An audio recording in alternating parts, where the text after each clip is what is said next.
Hello students, welcome to Haji Mathematics. Dear students, today we are going to discuss some very important definitions about your course Algebra 2 which are very important. So student please pay attention. ये definitions आपकी section C में आ जाती हैं 3 marks में. very important definitions है with examples examiner आपसे पूछ लेता है. तो आज हम definition करेंगे irreducible element की कि irreducible element आखिर होता क्या है. देखो इरेड्यूसिबल एलिमेंट जो भी मैं आपको डेफिनेशन में स्टार्टिंग में लिखती हूँ कि जैसे आर मैं कोई भी इंटीग्रल डोमेन ले रही हूँ या कॉम्यूटेटिव इंटीग्रल डोमेन ले रही हूँ तो आपने वो नोट्स ऐसे ही बनाने हैं. आपने एग्जाम में भी उसको ऐसे ही लिख कर आना है क्योंकि एक एक वर्ड का बहुत वैल्यू होती है इन डेफिनेशंस में. अगर आप हल्का सा भी कुछ लिखना भूल गए तो आपकी डेफिनेशन जो है वो गलत हो जाएगी. ओके तो फर्स्ट डेफिनेशन है हमारी इरेड्यूसिबल एलिमेंट की. इरेड्यूसिबल एलिमेंट क्या होता है. देखो सबसे पहले हमें गिवन क्या लेकर चलना पड़ेगा. लेट आर हमें लेकर चलना पड़ेगा. लेट आर मैं लेकर चलूंगी कॉम्यूटेटिव आर मेरे पास लेकर चलूंगी मैं आर कोई भी commutative integral domain with unity. जिस बच्चे को इंटीग्रल डोमेन की डेफिनेशन नहीं पता, जिस बच्चे को यूनिटी का नहीं पता, तो वो हमारी प्रीवियस वीडियोस जो हैं अलजेब्रा 2 की हमारे चैनल पर वो उन वीडियोस को देख सकते हैं सो दैट कि उनके ये जो कंसेप्ट्स हैं वो क्लियर हो सकें. Let R be a commutative integral domain with unity. अब आर मैं commutative integral domain with unity लेकर चल रही हूँ एंड ए कोई भी मैंने इसमें से नॉन ज़ीरो एलिमेंट ले लिया.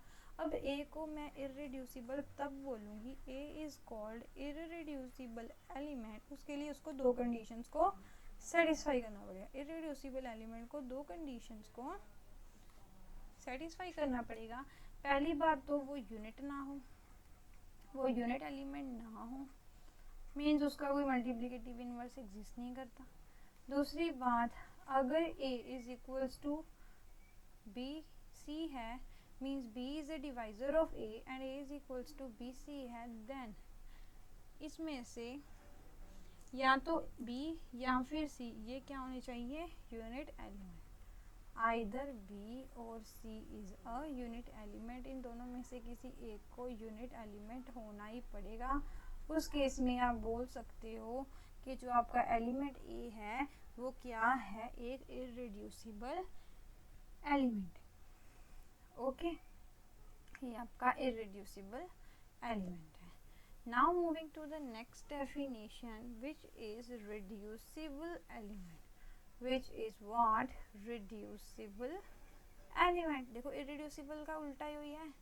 डेफिनेशन कर रहे हैं हम about reducible element. Reducible element की डेफिनेशन में आप क्या करोगे, सेम वैसे ही लिखोगे. R be a commutative. Let R be a commutative integral domain. Commutative integral domain with unity and a be any non-zero element is called reducible. इसके पास भी दो कंडीशंस हैं. इफ पहली कंडीशन क्या है कि ये भी नॉन यूनिट हो, a is non unit element, ये भी नॉन यूनिट एलिमेंट हो. और सेकंड कंडीशन क्या है कि if a is equals to B c then इन दोनों में से कोई भी neither b नॉर c दोनों में से कोई भी यूनिट एलिमेंट नहीं होना चाहिए. दोनों में से कोई भी यूनिट एलिमेंट नहीं होना चाहिए. फिर इस केस में आपका जो a एलिमेंट है आप उसको बोल सकते हो कि वो एक रिड्यूसिबल एलिमेंट है. ओके तो मैंने दो डेफिनेशंस करवाई हैं अब तक. एक इरेड्यूसिबल की करवाई है और एक रिड्यूसिबल की करवाई है. दोनों की कंडीशंस को समझने के लिए मैं फिर से बोल रही हूँ, अगर आपको यूनिट एलिमेंट की डेफिनेशन नहीं आती तो प्लीज़ हमारे चैनल पर जो वीडियोस पड़ी हैं इस कोर्स की प्रीवियस आप प्लीज़ उनको ज़रूर देखें सो दैट आपको आगे के लेक्चर्स जो हैं वो अच्छे से समझ आएँ.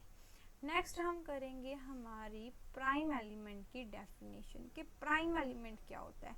अब आप आगे जब आप थ्योरम्स करोगे तो उसमें ये सभी डेफिनेशंस बहुत बहुत इम्पोर्टेंट है, सब कुछ यूज होगा।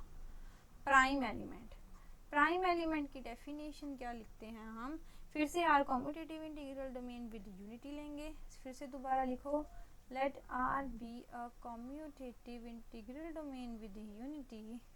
कॉम्यूटेटिव, जब आप पेपर में लिखते हो ना पेपर, तब क्या होता है, आपको नीचे वाला रिजल्ट तो पता होता है, ये कंडीशन याद है आपको, लेकिन हम यहाँ पर फंस जाते हैं। जब हम वहाँ पर पेन पेपर उठाकर लिखते हैं ना आर, तब समझ में ही नहीं आता आर को क्या क्या लेना है, कम्यूटेटिव लिखना है कि नहीं लिखना, इंटीग्रल डोमेन लिखना है कि कलरिंग लिखना है, क्या लिखना है, यही समझ में नहीं आता। इसलिए मैं बोल रही हूँ इन चीज़ों पर प्लीज़ अपना ध्यान दें कि कहाँ पर मैं कम्यूटेटिव लिख रही हूँ, कहाँ पर सिर्फ इंटीग्रल डोमेन लिख रही हूँ, कहाँ पर सिर्फ सेट लिख रही हूँ, ये सभी चीज़ों को आप ध्यान रखना है।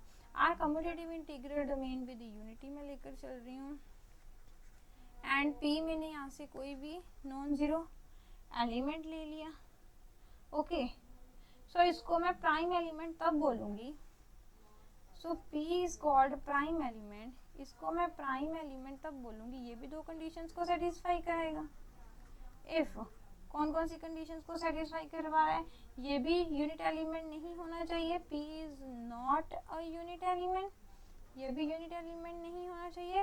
और सेकंड कंडीशन क्या है, अगर पी किसी ए बी की प्रोडक्ट को डिवाइड करता है, देन आइदर, इसका मतलब या तो पी ए को डिवाइड करेगा या फिर पी बी को डिवाइड करेगा, वेयर ये दोनों ए बी कहाँ से आ रहे हैं, आपके सेट आर से ही आ रहे हैं। तो हमने क्या पढ़ा प्राइम एलिमेंट में, आपने कोई नॉन जीरो एलिमेंट उठाया, वो प्राइम तभी होगा सबसे पहले तो वो यूनिट एलिमेंट ना हो, दूसरी बात अगर वो ए बी को डिवाइड कर रहा है उनकी प्रोडक्ट को, तो यहाँ पी ए को डिवाइड कर रहा होगा या फिर पी बी एलिमेंट को डिवाइड करेगा। तो हमने अब तक तीन डेफिनेशंस पढ़ी हैं। सबसे पहले हमने पढ़ी इररेड्यूसिबल, इररेड्यूसिबल के लिए हमने यहाँ पर कंडीशंस पढ़ी इररेड्यूसिबल एलिमेंट की, कि वो नॉन यूनिट हो, देखो तीनों में ही वो नॉन यूनिट है, तीनों में ही नॉन यूनिट है, कंडीशन सिर्फ सेकंड वाली चेंज है। इररेड्यूसिबल में अगर a is equals to B C है, देन इनमें से किसी ना किसी एक को यूनिट एलिमेंट होना ही पड़ेगा। अगर इन दोनों में से कोई यूनिट एलिमेंट नहीं है, फिर वो रिड्यूसिबल बन जाएगा। प्राइम की कंडीशन क्या है, if p divides A B, product of A B, then other p divides a और p divides b। Okay students, so we are done for our today session. आज मैंने आपको बस कुछ बेसिक डेफिनेशंस ही करवानी थी। आई होप आपको lecture मेरा अच्छे से समझ आया हो। अगर आपको मेरे वीडियो लेक्चर्स अच्छे लग रहे हैं, आपकी स्टडी में हेल्पफुल लग रहे हैं, तो प्लीज़ आप मेरे चैनल्स को सब्सक्राइब करना मत भूलिए। Please do like share subscribe my channel and also press the bell icon just to get all the latest notifications. Okay students, thank you for watching RJ classes.